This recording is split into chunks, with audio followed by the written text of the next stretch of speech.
Carolina Cohen tem nome e sobrenome quando se trata de comunicação social. Nossa ex-aluna de publicidade da FAAP, cofundadora da Colabore com o Futuro, que tem uma experiência vasta no mercado de trabalho, está no FAPcast. Seja bem-vinda. Obrigada, é um prazer estar aqui de volta, né? Muito gostoso estar aqui. Prazer é nosso, Carolina. Como é que a FAP influenciou a sua vida? Influenciou muito, né, na minha carreira. Eu fiz publicidade aqui, eu trabalho, aliás, vamos falar sobre isso, mas já trabalhei em muitos lugares, sempre usando o meu conhecimento que eu adquiri aqui na FAP. Com certeza, assim, professores maravilhosos que, inclusive, eu trago até hoje comigo.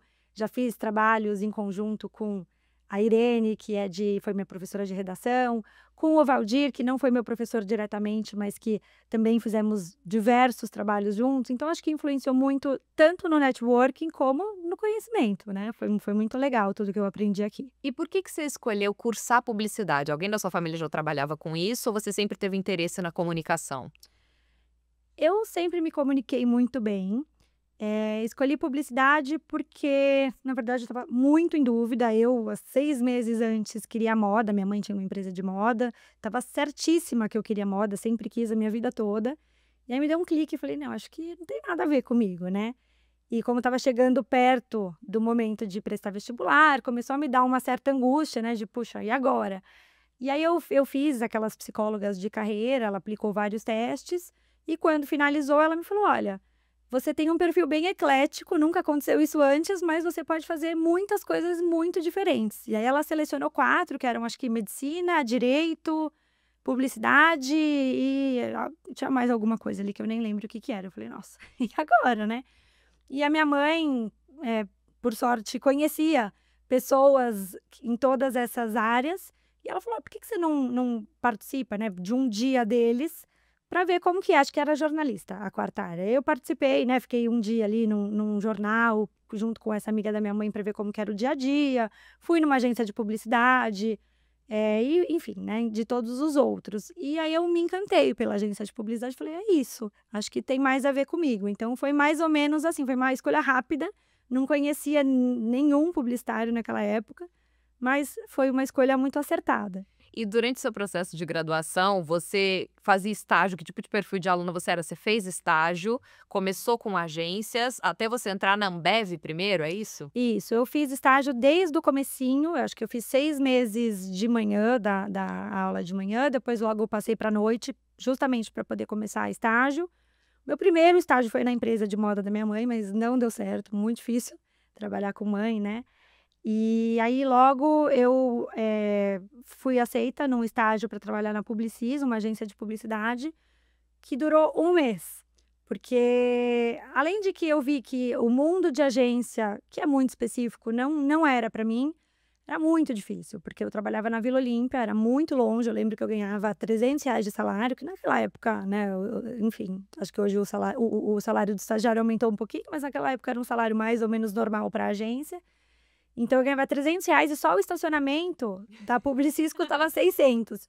E aí eu chegava atrasada todos os dias para aula, porque não dava tempo, eu pegava um trânsito. Então, assim, eu estava ficando com falta sempre nas primeiras aulas. Aí pesei e falei: "Acho que não vale a pena, né, porque estou gastando, pagando para trabalhar e ainda estou quase que perdendo aqui a faculdade, né, vou ser reprovada". E aí acabei saindo. Então não deu muito certo, mas foi bom para ter essa experiência de agência, ver como que funciona, né, uma agência, e ver que aquilo não era para mim. Mas, apesar disso, né, acho que publicidade tem um leque muito amplo, então não. E inclusive a sua trajetória é muito curiosa, porque você é cofundadora do modelo de negócio social Colabore com o Futuro hoje, mas você já passou pela Ambev, pela Peugeot, pela Philip Morris e por outras agências também. O que você fazia na Ambev, assim, que é uma das empresas que as pessoas gostam muito de trabalhar, mas que também é conhecida por exigir muito dos profissionais que estão lá? Sim.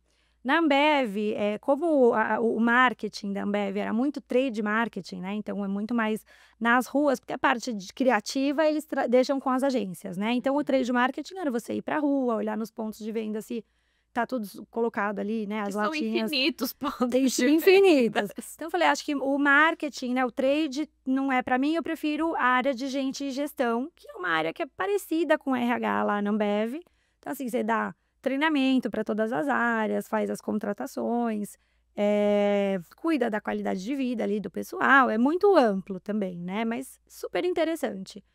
E aí, então, acabei entrando nessa área, até porque a Ambev é muito curioso, pelo menos na época que eu trabalhei, que já faz tempo, não tinha muito essa questão de faculdade, né, assim, qual faculdade você está fazendo é a área que você vai trabalhar. Então eu lembro até que o meu chefe era engenheiro, né, em gente, gestão, em RH, então depende muito mais do seu perfil comportamental do que onde você se formou.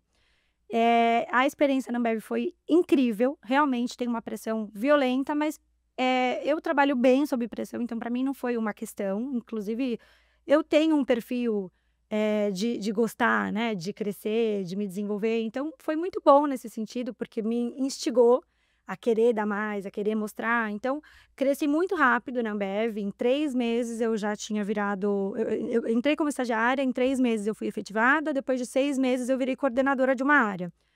E foi uma coisa, assim, inusitada, porque eu ainda não era formada, e isso não podia acontecer, inclusive na minha carteira de trabalho nem podia estar escrito, né, mas eu atuei como coordenadora. Então, assim, para mim foi uma super experiência, porque eu pude liderar uma área, eu pude, eh, aprender, né, o mundo da Ambev, que é fantástico. Então, tinham muitos processos, aprendi realmente, né, sobre metas, sobre indicadores, como organizar a rotina. Foi uma escola maravilhosa, mas eu sempre tive um lado muito criativo. E na Ambev, até por ser o que é, né, uma empresa tão grande que chegou onde chegou, precisa ter processos muito estruturados e as pessoas elas precisam estar dentro daquela caixinha independente do cargo. Então, para mim, aquilo começou a pegar.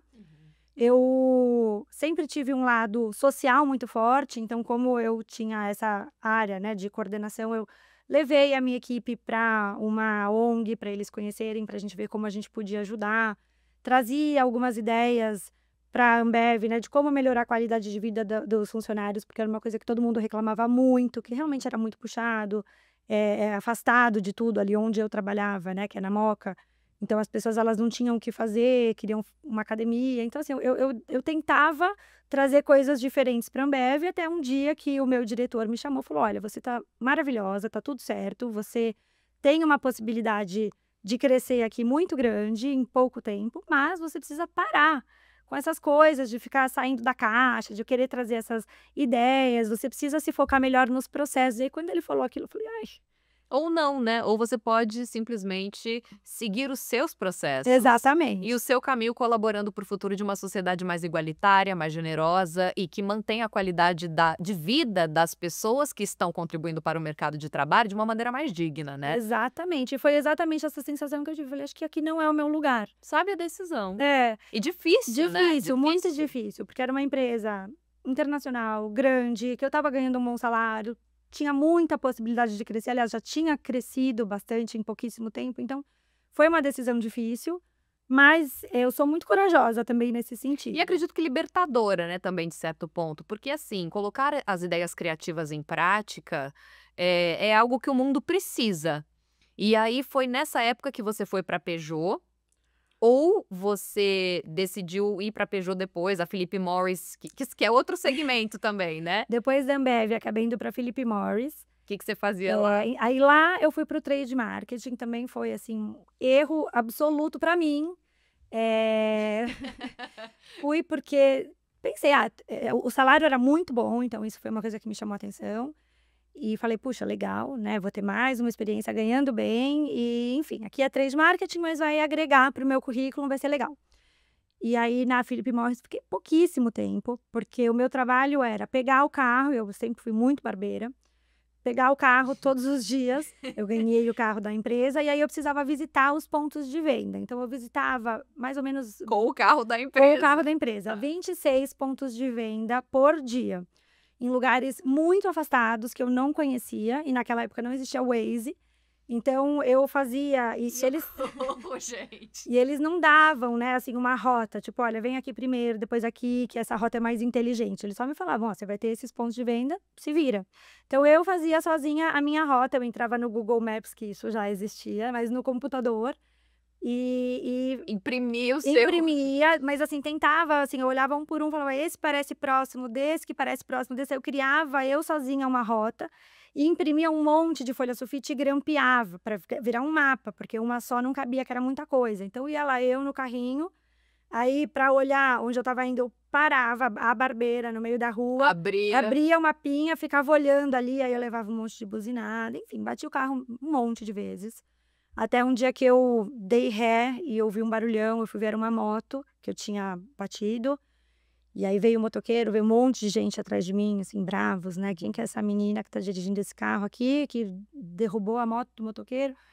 E aí eu falei: "Acho que esse trabalho não é pra mim", porque, enfim, começou a ficar até perigoso, eu estava num lugar meio É legal a gente saber quando a ermo. gente tá no lugar errado, né. Você fala: "Não, gente, isso aqui Exatamente, não é assim, pra já mim". era um trabalho que eu não estava gostando muito, porque também, assim, eu ia ali nos pontos de venda às 7 horas da manhã, o pessoal já ficava bebendo. Ponto de venda era boteco, né, padaria, já tinha um monte de gente ali bebendo, menina, né, eu acho que também. Até pra sua segurança mesmo, né, do Exatamente, horário, com o tipo de pessoas que você exatamente. tá lidando. E é um ramo, assim, é uma atuação que normalmente, é muito diferente do ofício de escritório publicitário, Muito, né, ou da muito. relação com o marketing, por exemplo. Muito, muito. Porque, na verdade, você ia ver assim, todas as marcas de cigarro estão colocadas ali na ordem certa, né, assim, você estava cuidando da marca, de certa forma, mas não de um jeito que eu gostaria. E aí a coisa começou a ficar Perigosa. perigosa e também não era muito para mulher, né, era muito mais para homem, até porque,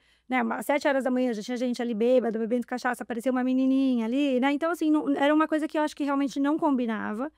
E aí, depois que eu atropelei essa moto do motoqueiro, eu falei: "Chega", porque eu acho que também não é o caminho. E um fato muito curioso é que depois que você passou por todas essas experiências de trânsito, você foi parar na Peugeot. Então Então é irônico, achei sensacional. O que você foi fazer na não, Peugeot, então na Carolina? Peugeot também foi uma coisa nada a ver, assim, porque eu acho que também o que pegou foi que eu não me conhecia, né. Eu acho que, Aham. assim, quando a gente tem 20 anos, 20 e poucos anos, claro, não generalizando, mas é uma fase que a gente se conhece pouco ainda, né, a E num gente. mundo que as oportunidades de trabalho são infinitas, apesar da gente ter muita concorrência no mercado, você pode ser substituído em qualquer função, a qualquer momento, por uma pessoa melhor ou pior em termos de qualificação técnica e dinâmica, a gente também tem muitas possibilidades de descobrir o que o nosso ofício é capaz, né, Sem e dúvida. desenvolver características para Sem isso. dúvida. E aí, até voltando à sua primeira pergunta que me veio agora, eu acho que isso também a FAP me ajudou bastante, né, nessas milhares de possibilidades. Eu acho que ter FAP no currículo me abriu muitas portas, né. Então, assim, eu participei de muitas entrevistas, eu fui chamada para muitas coisas e sem dúvida nenhuma, claro, na entrevista você se mostra por você, mas no seu currículo conta, né, onde você está fazendo faculdade, e isso eu acho que foi muito importante. Esse É. respaldo acadêmico, técnico e teórico é algo que é isso, né, dá uma base e não só, e a base de conexão também, né, porque os professores também estão no mercado de Com trabalho, certeza, essas com certeza. indicações de oportunidades, às vezes não é nem a indicação para o cargo, né, mas a indicação da Com oportunidade. certeza, com certeza, ajudou muito. Enfim, fui pra Peugeot, vi que também não tinha nada a ver, foi um processo seletivo, assim, de 4 meses, que foi muito complexo. E aí sempre eles falavam assim: "Ah, a gente não pode abrir, porque é uma vaga secreta, a gente não pode te contar o que que você vai fazer, A gente mas a gente tá vendo o seu perfil e você tem a ver". No socorro. fim eu cheguei lá, era para cuidar do site de logística, eu acho que como era site, né, eles viram que eu era do marketing, acharam que tinha ali alguma coisa a ver, mas cheguei lá também, fiquei pouco tempo, falei: "Gente, não é possível", né, assim, aí eu saí da Ambev, que era um lugar que eu gostava, pra ir pra Philip Morris, que daí já não tinha mais nada a ver, daí pra ir pra Peugeot, que não tinha menos, né, tinha menos a ver ainda, e eu comecei a ficar muito frustrada, porque eu pensava: "Qual é o meu problema, né, porque eu tô tendo boas oportunidades, de bons salários". Talvez você seja boa em detectar problemas, e eu quero saber se foi aí que começou a sua atuação no terceiro setor e que durante 8 anos você esteve como diretora de uma das principais ONGs de cânceres da América Latina. E eu acho que, você ter identificado tantas questões filigrânicas no mercado, que são problemas sociais também, acabaram por te dar uma experiência de campo social para você fazer esse grande gol. Não, sem dúvida, quando eu saí da Peugeot, eu estava numa época muito frustrada, eu lembro que eu até conversei com a minha mãe, chorei, falei: "Qual que é o meu problema, né, porque eu tô tendo boas oportunidades e não tô feliz nunca". Aí minha mãe falou: Vai lá com coaching, né?". E aí, na época, ela conhecia um coaching também, me indicou para aquele coaching. E eu fui conversar com ele, e ele me falou: "Olha, você eu acho que está indo por um caminho diferente do que eu acho que é o seu perfil, né, então você procura sempre grandes empresas", e eu tinha, né, sempre essa coisa megalomaníaca de quero uma coisa muito grande. Falou: "Acho que você ficaria melhor numa empresa pequena, até porque você vai ter muito mais espaço para criar, para ser ouvida". Eu nunca tinha pensado nisso. E ele falou: "E você também tem um lado muito humano, né, muito de pessoas, seria muito legal você trabalhar". Ele não falou exatamente terceiro setor, mas ele falou: "Seria legal você trabalhar em alguma coisa com o ser humano, né, que tivesse a ver com o ser humano". E também era outra coisa que eu nunca tinha pensado. Então, assim, de novo aquilo, né, do quanto é importante a gente se conhecer. Naquela época eu fazia terapia, hoje eu faço muito, muito mais, eu amo terapia, e eu acho que é muito importante a gente saber quem a gente é, quais são os nossos valores, o que que é importante pra gente fazer uma decisão acertada desde o E começo. quais os nossos limites também, né. Exatamente, exatamente. Acho que todas as experiências que eu tive foram importantíssimas, porque eu aprendi muito em todas, sobre mim e sobre a minha carreira, né, sobre o trabalho mesmo, mas realmente elas não tinham nada a ver comigo. E aí foi uma coisa, assim, que nesse dia, depois que eu saí desse coach, né, eu fiquei com essa coisa na cabeça, eu falei: "Ai, e agora?". E naquele dia eu estava inscrita na Acato, que eu não sei nem se ainda Sim, é uma agência de existe. empregos. Que ela mandava todo dia, ela mandava e-mail, e-mail, e-mail com vários empregos ali, aí eu às vezes eu olhava, mas nenhum tinha muito a ver, e naquele dia eu recebi uma vaga de gerente de uma ONG de saúde, que é a Abrale. E me deu, assim, uma sensação de nossa, assim, falei: é isso que é aqui que eu preciso estar". E aí eu lembro que eu liguei para a presidente, que é a Merula na época, eu falei: "Olha, eu vi a vaga, eu quero". E ela falou pra mim: "Ah, tá bom, né, manda o seu currículo e vamos ver". Foi essa que você ficou durante 8 Essa que eu fiquei anos. 8 anos. Mas aí naquela época ela não me deu muita atenção, e aí, eu era muito jovem, né, apesar de eu já ter contado de todas essas experiências, eu tinha 23 anos, aí, quando eu cheguei nesse momento da FAAP, da Abrale. E como eu era muito jovem, ela não me considerou muito para o cargo, acabou entrevistando outras pessoas que depois eu fiquei sabendo, né, até professores de pós-graduação, mas nenhum se encaixou e ela lembrou daquela lá que tinha ligado para ela, falou: "Entrevista essa menina". E resolveu dar uma chance. No fim deu super certo, tanto que eu entrei como gerente de marketing, depois acabei assumindo mais uma área que era de relações internacionais, e aí depois eu virei diretora e fiquei nesses 8 anos, e aí sim eu vi que realmente esse era o meu caminho, era estar, em uma ONG ou trabalhando com algo que realmente me fizesse muito sentido. Hoje você é cofundadora de um negócio social, e aí eu queria que você explicasse pra gente qual é a diferença de uma ONG e de um negócio social, e como existe essa correlação entre esses 2 ofícios. Como cofundadora da Colabore com o Futuro, também já engatando aqui na pergunta, como é que se deu a sua relação com a Hillary Clinton? A Abralha é uma ONG, a gente chama ONGs de terceiro setor, né, é o Uhum. terceiro setor, e as empresas elas são do segundo setor.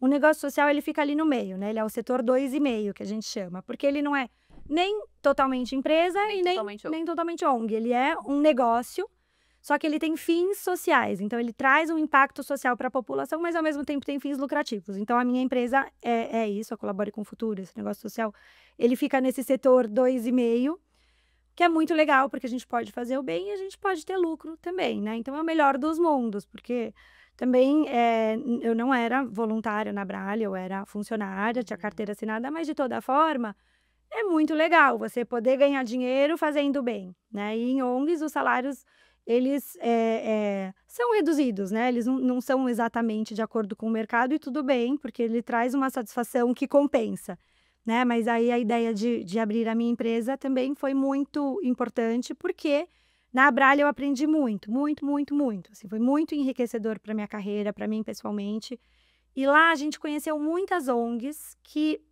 eh, pegavam a Abrale como um exemplo, porque realmente era, inclusive tudo aquilo que eu aprendi na Ambev, de processo, de colocar, né, os indicadores, eu trouxe para a Abrale, Porque na Abrale, as pessoas, elas sempre me falavam assim, eu sinto que eu faço, faço, faço, e a gente nunca chega em lugar nenhum, né? Eu falei, calma, vamos organizar, né? Então, a gente criou metas, a gente criou indicadores para cada funcionário, a gente criou objetivos de longo prazo, onde a gente queria chegar, planejamento estratégico. E no começo, assim, o pessoal não gostou, né? Porque sentiu que agora ia ser monitorado, dá medo, né? Agora vão começar a olhar mais de perto para o meu trabalho. Depois eles viram que foi muito bom, porque isso começou a mostrar Essa classificação exatamente. de processos, ela também traz uma certa sensação de segurança. Você sabe para onde você está caminhando, o que que você tem que entregar, o que que vai acontecer. Exatamente. E assim, onde que a sua parte influencia no todo, né? Assim, por que que eu tô fazendo esse micro trabalhinho aqui? Ah, porque isso aqui vai influenciar ali, eu vou chegar, né, aqui nesse objetivo maior da empresa. Então, assim, traz uma sensação de pertencimento, é super importante. No fim das contas, foi super bom mesmo. E aí, na Abrale, muitas ONGs se inspiravam, perguntavam pra gente como que vocês fazem a gestão, né, dos processos, como que vocês trabalham com advocacy, como que vocês fazem o marketing, como vocês fazem campanhas. E aí, eu e a minha sócia, que é a Andrea, que também trabalhava na Abrale, a gente pensou em abrir a Colabore com o Futuro e trazer todo esse know-how e toda essa experiência que a gente tinha para outras ONGs, né? A gente falou, por que ficar em uma só? Vamos ampliar isso que a gente vai conseguir, inclusive, aumentar muito mais o nosso impacto positivo no mundo, né? E aí Ajudando as surgiu a outras. Colabore com o E aí Futuro. surgiu a Colabore com o Futuro. Vocês têm um site que as pessoas podem entrar em contato, empresas já procuram vocês. Então, aí o que que a Colabore com o Futuro faz hoje, que é um trabalho extremamente importante? Você, Ana, por exemplo, você tem plano de saúde? Tem o plano de saúde. Já aconteceu alguma vez de você precisar de um medicamento ou fazer algum exame que não tinha cobertura e aí você precisou pagar do seu bolso? Sim, Como sempre acontece, acontece. com todos nós. E quem tem SUS também, né? E na verdade, assim, tem gente que usa exclusivamente o SUS, mas todos nós usamos SUS de alguma forma, né? Um Sim. exemplo muito claro é quando a gente teve o Covid, né? Por exemplo, a questão das vacinas. Todo mundo foi vacinado pelo SUS. E aí, assim, quem decide, por exemplo, né? No começo foram só os grupos de risco, né? Que receberam a vacinação. Depois isso foi ampliado. Aí eu lembro, por exemplo, eu tenho uma filhinha, né? Hoje ela tem 4 anos. Na época do Covid, acho que ela tinha 2, não lembro exatamente, mas assim, a gente estava muito assustados, né? Acho que ninguém nunca vai esquecer como foi a pandemia. Todo mundo com muito medo de sair de casa, todo mundo queria muito ser vacinado. E mais do que nunca, acho que não seremos os mesmos. Eu acho que é isso que grande parte do planeta já esqueceu. Nós não seremos as mesmas pessoas com a mesma psique e o mesmo tipo de comportamento, certeza. mesmo que a gente esteja forçando a barra para tentar vivenciar um mundo como era antes. Não, não tem como, a gente já mudou até nossos processos, né. Mas, por exemplo, eu lembro que nessa época do Covid, os meus sobrinhos começaram a ser vacinados, porque eles já tinham 4, 5 anos, né, e aí eu queria que a minha filha fosse vacinada, porque, claro, todo mundo queria vacina, mas a minha filha tinha 2, só que ainda não era o momento, era para crianças acima de 4. Então, assim, quem decide, né, quem vai receber a vacina, quem vai receber tal medicamento pelo SUS, pelos planos de saúde. Hoje, quem decide são, né, os governantes, os parlamentares, mas na verdade nós, qualquer um de nós pode fazer parte dessa decisão, assim como a gente pode fazer parte da decisão de onde o dinheiro do governo vai ser investido. Poxa, eu quero um hospital aqui no meu bairro, porque eu tô achando que tá faltando, então eu quero que o dinheiro seja investido aqui.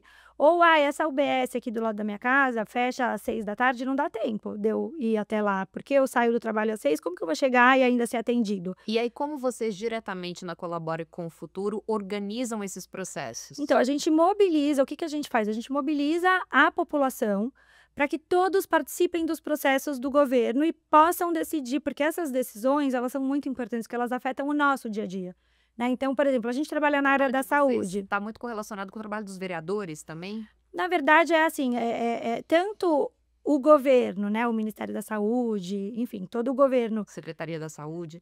tem processos decisórios que influenciam no nosso dia a dia, porque são para nós, né, então quais são os medicamentos que vão ser oferecidos, onde vai ser construído um hospital, qual é o horário de OBS, aonde que a gente vai investir nosso dinheiro, vamos capacitar médicos, está faltando humanização dos médicos, vamos trazer, né, uma capacitação, enfim, né, essa parte é do governo.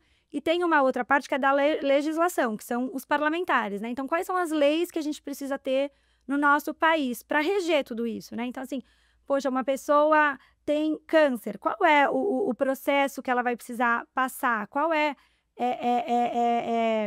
enfim, precisa, ou por exemplo, ela tem câncer, ela pega um transporte público para chegar no hospital, mas ela paga, né? Será que uma pessoa que vai fazer tratamento de câncer deveria ser gratuito o transporte para o hospital? Enfim, né? Tem várias leis que a gente pode criar de acordo com as nossas necessidades para beneficiar a população, principalmente aqueles, né, que estão mais vulneráveis naquele momento, que estão doentes.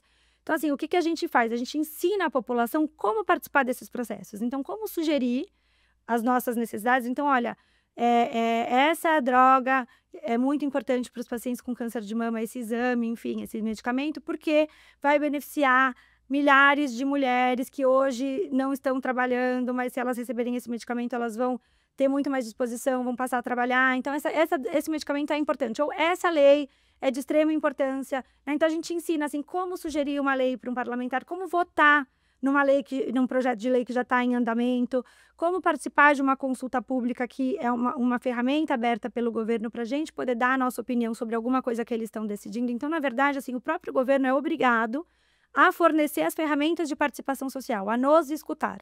Mas a gente não conhece, a gente não escuta. Então, o que a gente faz é ensinar, educar a população, dizer, olha, você que tem câncer de mama, agora o governo está avaliando esse medicamento, se coloca ou não no SUS, né, para oferecer de forma gratuita para quem tem câncer de mama. Você se interessa por isso, vai lá opinar. Inclusive, eu me lembrei agora uma decisão recente do SUS, inclusive compartilhada, que eu acho que modifica e pode auxiliar muitas pessoas que estão nos assistindo, é a relação do compartilhamento de fraldas geriátricas pelo SUS. Exatamente. Que foi uma conquista que demorou muito para ser homologada. Dos absorventes. Dos absorventes. Né? A gente, inclusive, já teve a oportunidade de ter aqui no FAPcast uma das fundadoras de um grande projeto social que mobiliza e democratiza nessa dignidade menstrual para as pessoas.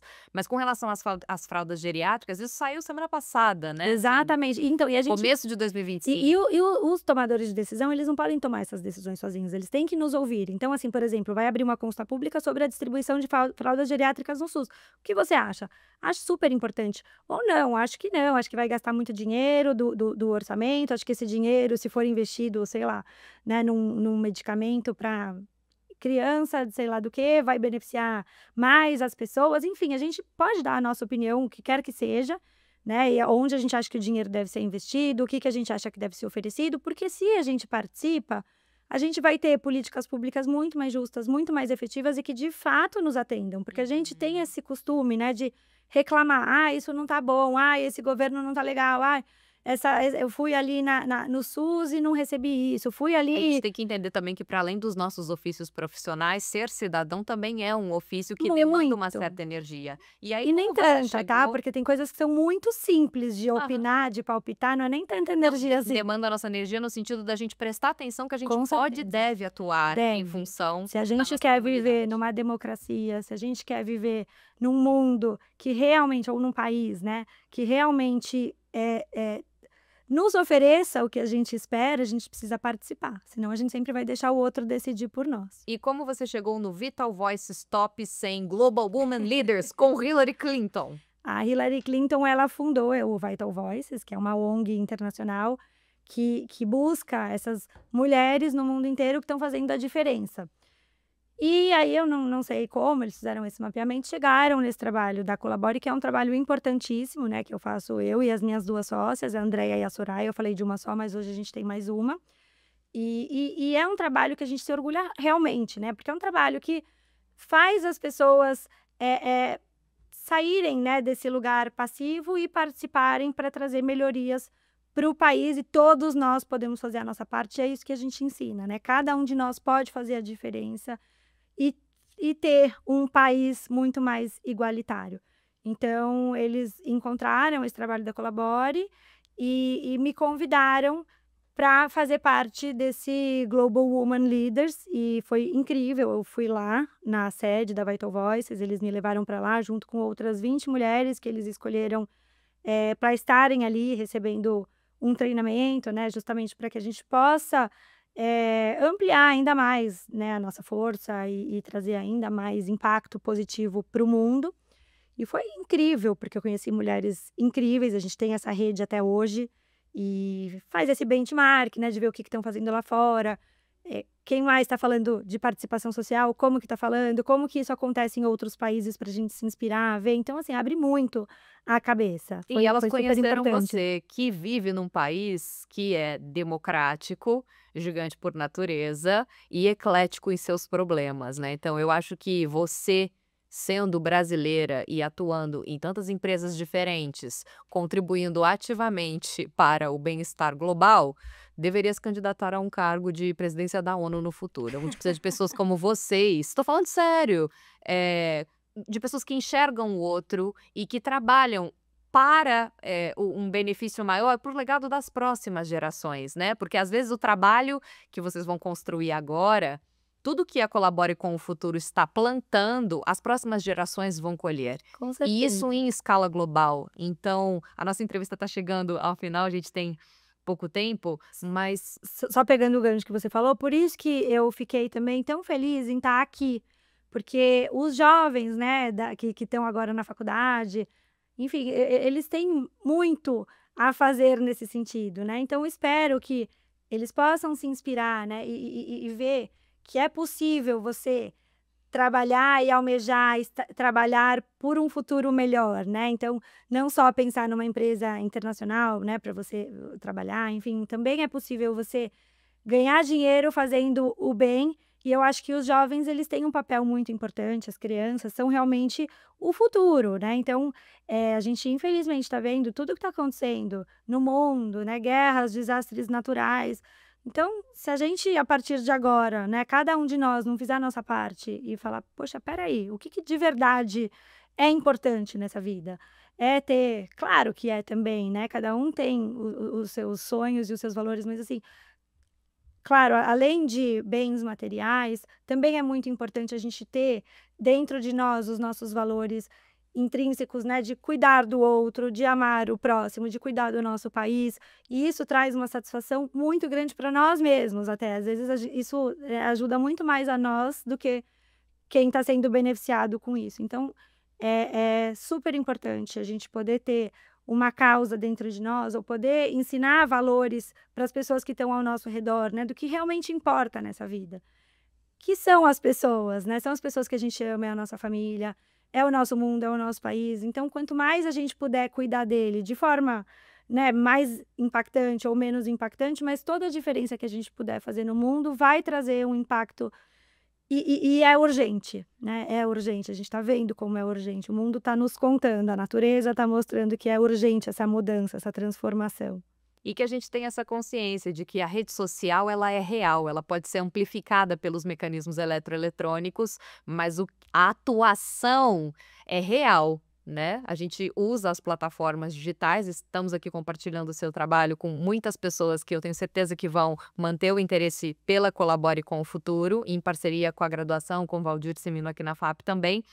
Mas para além disso, um stories dura 15 segundos, 1 minuto. A sua atuação, um legado para a vida inteira. Meus parabéns. Muito. Não, mas assim, né, fazer um story contando: "Olha, você pode participar das decisões do governo, é muito simples, você entra num formulário na internet, Isso é preenche". 1% da rede social real. Exatamente, né, e assim, às vezes eu abro, eu sei que a gente tá terminando aqui já, mas às vezes eu abro o Instagram, eu falo: "Gente, assim, tudo bem, né, super legal compartilhar a cor do cabelo de sei lá quem que mudou de cor, o artista famoso", mas, assim, também é importante a gente compartilhar coisas que vão trazer, um Conteúdo. conteúdo mais importante, que vai agregar, né. Eu vejo, assim, tantos artistas famosos com tanta influência postando coisas, que no fundo não vão levar a nada, Eu né. acho que é por isso que é tão interessante o modelo de negócio social, porque às vezes as pessoas acabam se vendendo aquilo que a gente pode chamar vulgarmente publicidade barata, em função da hipocrisia, de não, da gente tentar fugir que a gente vive num mundo neoliberal. A gente pode não gostar dele, mas a gente está nele. E aí, como conviver de uma maneira melhor com isso? Achei o modelo de negócio social uma das grandes e boas possibilidades. Com certeza. Carolina Cohen no Fapcast, muito obrigada pela sua Eu que presença. agradeço o convite, foi muito bom estar aqui. E até o nosso próximo programa.